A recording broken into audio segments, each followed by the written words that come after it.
So once you lose them, can you get them back?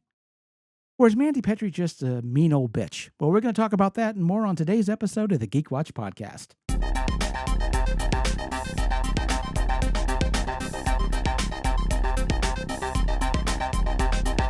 This is the Geek Watch podcast with Brian Hatcher and Mandy Petrie.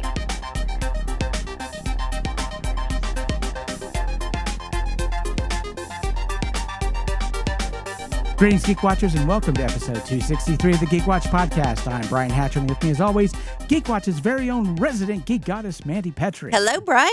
And so let's talk a little bit. We talked about AI last time, and we didn't really get into the story that was like the huge story of all last week and this week as well, which is a horror novel that was released recently in Great Britain by Mia Ballard called Shy Girl.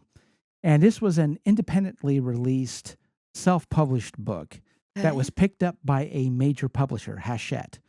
And it was getting this massive release, and it had already been released in the UK. It was about to be released in the United States, and then suddenly it comes out, rumor that it was AI written or partially AI written.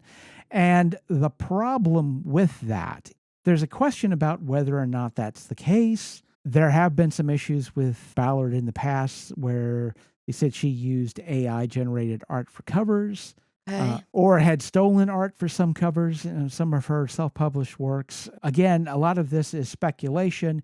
Basically, Hachette, they ran the book through a program that's supposed to let you know if something has AI-generated content. Okay. There's several programs out there that do that. And it came back close enough for them that they decided to pull every book off the shelf in Great Britain and cancel the publication in the United States and other places. Wow. Of course, Ballard, she's just absolutely devastated by the whole thing. She has posted and said that the problem was that she had someone edit the book for her and that this person was the one who used AI to edit it, and that was the issue. Now, where the truth lies in all of this, who can say? But it definitely shows how there is this dichotomy when it comes to AI. And certainly in publishing, AI is a no-no. And we've talked about that before. If I were to use AI in anything that I wrote, my career would be done. That's nothing that I'd be able to do. I'd just be blackballed everywhere. We may be seeing the death of somebody's career in real time, and it may not be fair because these AI programs that detect AI writing, well, they're not 100% guaranteed to be right. There have been segments of writing that have been used to test these programs, like they've put William Shakespeare in, and it detected it as being AI written.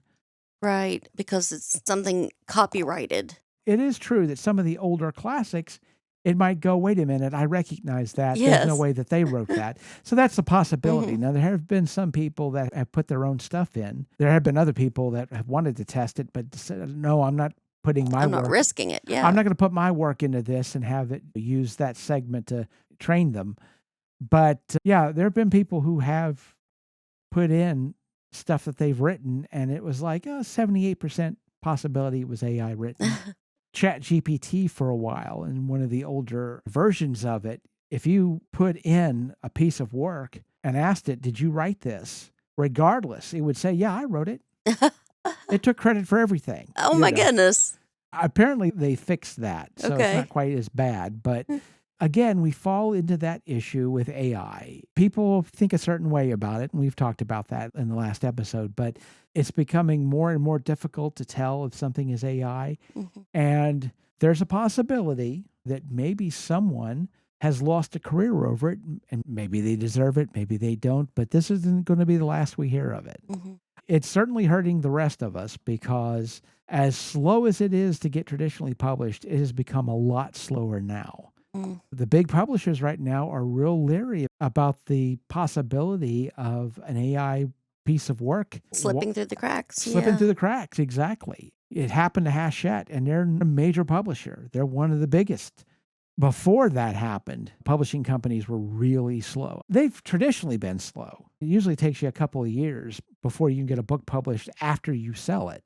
forget about all the shopping around and all the rights and rewrites and all that. From the point you get a publishing deal, sign a contract, and are given an advance, from that point to when the book comes out into stores, when it's in print, it's usually 2 or 3 years. And now it's getting to be absolutely ridiculous. I can see more people publishing independently, but a lot of that stuff is written by AI. Yeah. So it's becoming a mess. And I don't see it getting better anytime soon. But hey, that's a cheery conversation. Let's brighten things up and let's talk about the fall of Hollywood. Let's do that instead. Oh, yes. Don't we? That's when the Hays Code came along, right? Oh. Yeah, something like that. Yeah, something like that. And this is a question I asked you before, and I'm going to put you on the spot again and ask you. This year, is there anything on television or in movies that you're looking forward to? Something that you're really interested in that you can't stop thinking about? No, not really. I'm not too excited about Mandy anything. Petrie, you mean old bitch. I am, yes. Because here's the thing, and I'm going to blow the roof off of this right now. Okay. Because I know you, damn it. And I know we joke around about you having geek-colored glasses. Yes, I love everything. Yeah. But here's the thing. Yeah, you love everything that you watch. Right. But you don't tend to get your heart broken too often because you don't tend to trust a lot of stuff. I'm not saying that this goes in any other parts of your life, although it probably should. But it really takes something for you to go, okay, I'm going to watch this. Yeah. Not in the theater, but a lot of people are going down that route. And obviously, even though we do a geek podcast and we talk about geek media, I would never put it on you to say, hey, you need to watch a bunch of TV. Some of it you're not going to like, but hey, we need content. You need to start going to movies, because this podcast is not meant to be a review channel. It's supposed to be more of what actual geeks are interested in, not the ones who think that they're going to be critics. I can definitely tell you, I was of the mind for the longest time that, yes, everything that's geek related in television and movies, I need to watch it. And I know I'm not going to give an opinion on it and tell I need people to whether they'll like it or not. Exactly. I need to be the one to watch everything and be willing to make some critiques. And because I'm a writer and I know about story, I'm the person to do this.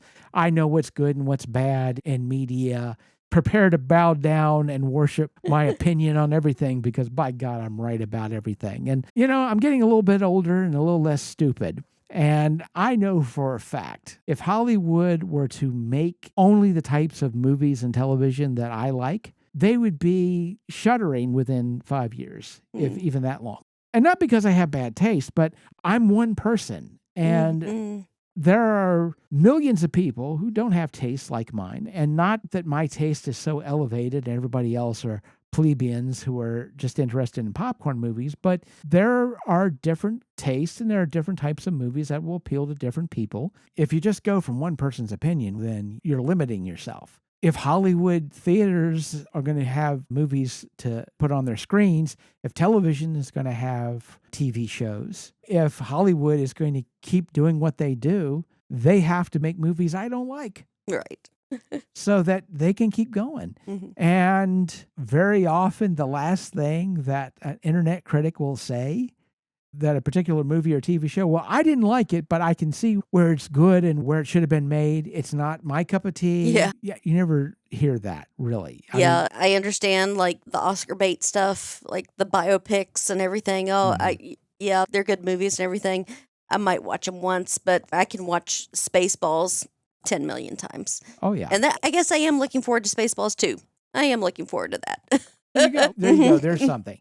One movie that I really loved, Everything, Everywhere, All at Once. Yes. And that was a wild ride. Now, what about that movie did you like? Of course, I love the sci-fi aspect of it, but the fact that it was so family-driven still. Oh, yeah. That's what made the sci-fi more interesting. There was this cultural dynamic that made this family, how they felt about each other, and made them strive to reach these heights and do these experiments, and how they treated each other and how they acted. Yeah. And so, yeah. Yeah, for all the weird non sequiturs, all the sci-fi, all the plot, ultimately it is a family drama, and that's what made it interesting. But there were some people who aren't going to particularly like it, regardless of how many Oscars that it won. Right. And that's fine. I think what really sparked this conversation for me is the head of Marvel Television, Brad Winderbaum, was talking about what he's been putting out on television, and they asked him about shows he wants to do in the future, and he said he would love to do a season 2 of She-Hulk. Yeah. He really liked that show, and they asked him, it didn't really do so well. It had a 38 on Rotten Tomatoes, and his comment to that was, yeah, but I don't think the audience is right about this. I don't feel that the audience got it. And I thought that was a weird comment to make, because if the audience doesn't get it, why would Who are you making it for? Yeah. Exactly. It's just a weird thought that it doesn't matter what the audience wants. It doesn't matter if they're going to watch it or not. This is a good show. It was weird, especially because it seems these days that Hollywood is just absolutely willing to do whatever they got to do, and they'll make whatever changes they need to make to chase an audience. But how far can you go with that? And I would say, for example, with Doctor Who, we're never going to see the war between the land and the sea on Disney+. They have definitely cut ties. Although She-Hulk was almost universally panned by critics, but it was supposedly one of the most successful Disney TV shows on the channel for Marvel. What do you do in that situation, right? I'm not saying that Disney made a mistake by not airing the war between the land and sea. I haven't seen it, but if what I've heard about it is true, as much of a Doctor Who fan as I am, I don't see myself wanting to watch it. If for no other reason than what they did with Kate Stewart's character. Oh no. It's just not what interests me. Yeah. But what do we do now? That's the question, because the audience is certainly ambivalent at this point. We do see trailers. We just saw a trailer for the new Spider-Man movie. People are having some excitement over it, partially because the Punisher is going to be in it. Yeah. But here's the thing. To some degree, Marvel Television, definitely with Marvel movies, there has been this trick they've been playing since the very beginning that's run through all the Marvel shows, all the Marvel movies. Well, here's something you've never seen before. We're going to do team-ups. Back in the day, back when I was a young man, many, many moons ago, when you had a superhero movie, you only had the superhero, the one character. You didn't have crossovers because studios didn't own superhero properties. They had to purchase those properties so that they could make movies out of them. And so they only bought like a single superhero property and maybe a villain or two from that same property so they could make this movie. And because of that, you didn't get crossover because no studio was going to buy the rights to everything. But then you get Disney, who did, because they had the money. So they had a big chunk of Marvel IPs. And so they started with the first Iron Man, where they talk about the Avengers initiative. It's like, holy crap, you're talking about the possibility of there being a movie with more than one superhero in it? We'd never seen that before. Right. To the youngsters listening, that might seem like a weird thing to say. Yeah, back in the day, you got one superhero and that was it. And then we had this possibility that, oh my God, we could have an Avengers movie and it would be multiple superheroes. And so that was the first big crossover. More than one superhero. That's exciting. And then we got to the Avengers and we started looking at the Infinity Saga. And then we had that possibility, holy cow, we could have all of them in a movie. Wow, that's amazing. Then where do you go from there? Well, then they purchased Fox. And so now we get this, oh my God, the Fox Marvel characters are now showing up in MCU movies. A big part of the success of the third Deadpool movie was all the crossovers. Right, yeah. It was certainly not just that. There was more going on, obviously. Everybody loves Deadpool. Everybody loves that genre. And the fact that Marvel is willing to step back and allow it to happen the way that it did in Fox. They let Ryan Reynolds do what he wanted to do, and they didn't interfere. But the whole premise of the movie is we're getting Deadpool and Wolverine in the same movie. There have been jokes about that for years, and now we finally get it. And then you're throwing in all these other characters from other movies, and then Spider-Man No Way Home.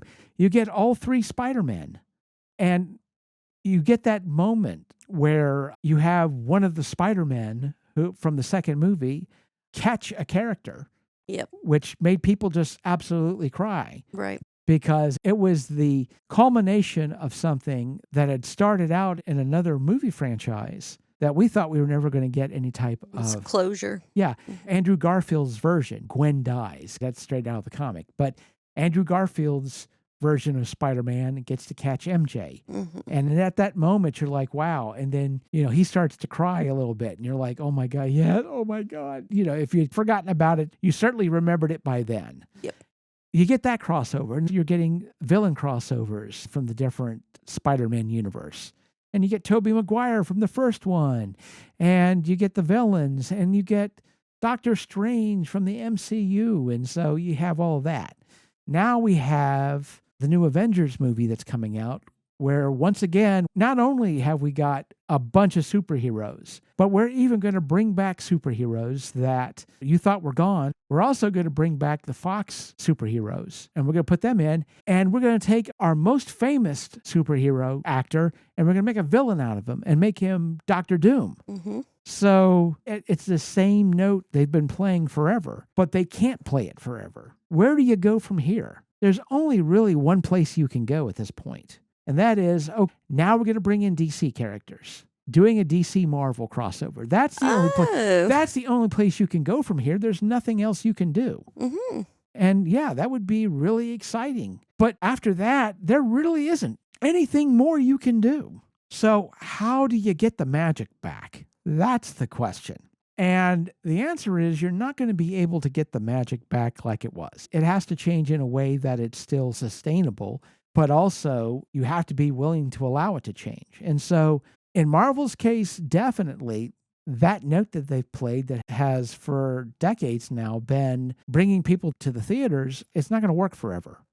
You're going to have to come up with something else. I don't know if Marvel's ready to do that yet. I don't know if Disney is ready to say, okay, well, we've played this note for a long time. It's not really going to work anymore. Let's come up with something different. Let's come up with something new. What in the world is that going to be? Where do you go from here? And it may be that you're going to have to just accept that maybe the crowds aren't going to be as big as they were in the past. It may take a while to come up with something new that crowds are going to be interested in. But at the same time, thinking that you have to come back to your previous glory is just self-destructive. I mean, if Hollywood got it in their mind that what they have to do is figure out a way of getting Mandy Petrie into a theater, they're screwed. Honestly, as long as I've known you, the only time I've really known for you to go to a theater and watch something is with a bunch of friends. Yes. When we were doing movie nights and things like that. It's the social aspect of it. Yeah. You can tell me if I'm wrong about this, but I suspect that there's really no movie out there that would make you go to a theater by yourself to watch. No. No matter how much you enjoyed it. If you're going to watch a movie by yourself, you're going to watch it at home. Yes. If there's a social aspect, maybe you might go out if a bunch of friends are going out. Yeah, I went to see Dungeons and Dragons with my gaming group. We did Tuesday Night Movie Club. That's it.